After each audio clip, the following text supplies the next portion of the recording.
also, it's a little frightening because I've been watching laughter and nonverbals, and clapping hands is unpleasant. If we want to have a conversation, we need to do that in a kind way.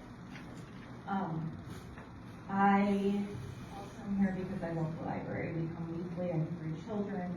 I love the community in its entirety, and I really want the whole community to benefit from what is here at the library. My kids have graduated from the child section to the adult section, so my kids range from 12 to almost 17 now. We're avid readers. And I send clients, the child psychologist, I send clients off into the library and recommend parents to get cards if they live out of district. It's important for them to be able to get information, stories, and a sense of belonging when their parents may not be able to get those books for them at home. There are many arguments that can be made for or against the censorship of materials housed in the public library. I personally trust the library director, the library staff, and the board of trustees to make decisions that protect free speech, that serve the diverse members of our community, that make available a range of viewpoints, opinions, and ideas, and that protect the rights of all individuals. I trust their training and their understanding of their policies. Book banning or challenging, if we use that word, in any form at its core is meant to suppress opinions, limit freedom of expression, and restrict access to information. My concern about the issue at hand is that there is no end to the removal of books once that process is started. My concern is that this current request began not from opposition about sexual content, but from a larger national movement that I do not believe our libraries should ever be influenced by, particularly given the role of a public library in a community. If this is solely about sexual content, there are many more books from the young adult and adult sections that should be removed. I remember reading a whole bunch of them when I was younger, right? Yeah, B.C. Andrews, okay. Yet instead of expounding on the problems and the dangers of censorship, I would like to appeal to those who are wanting to remove these books. I want to appeal to their humanity. I want to appeal to their empathy and to their love for others.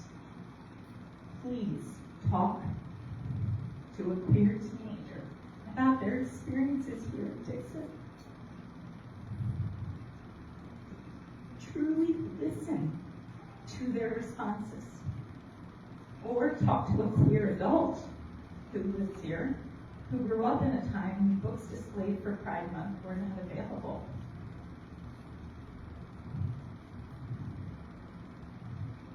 Ask them what it feels like to have a core of their identity attacked. Ask them how it feels that a request was made for books that represent who they are not be purchased with public funds, books that were described as having no place in a library. Ask them what it would be like to not know where to turn to learn and better understand themselves, though their straight, cisgender peers can access innumerable books and movies about development, attraction, and love. Ask them what it is like to have their peers misunderstand or avoid them, because their peers have never been exposed to their stories or experiences. Ask them what it is like to have to hide who they are because they're worried about being bullied, attacked, and rejected. And then what it is like to know that adults in their community are requesting that books about people like them be hidden and taken off of displays during a month they should feel loved. It happened in June. Please listen and try to understand. These books are not propaganda. They are not part of an agenda or a political movement to fight against. It is actual, real life, not fictional teenagers and adults in your community whom you know, who benefit from the diversity of books our library holds. I am aware that these questions that I am posing come from my own perspectives and values. I'm fully aware of that. I also understand wanting to raise my children according to my cultural and family values. For years, I have monitored the graphic novels and young adult novels my 3 children check out. And again, I come weekly to the For example, I ask them not to check out books that depict verbally or pictorially violence against women, and we discuss why. I wholeheartedly respect other parents' rights to do the same for their families. I encourage them to monitor what their children are reading, what they are watching, what they're looking at on their phone, in a way that aligns with their beliefs. Yet I do not believe it is my place or other adults' place to limit what other people can read or access in a public library. I ask that these books that are housed on the adult level of the library not be censored.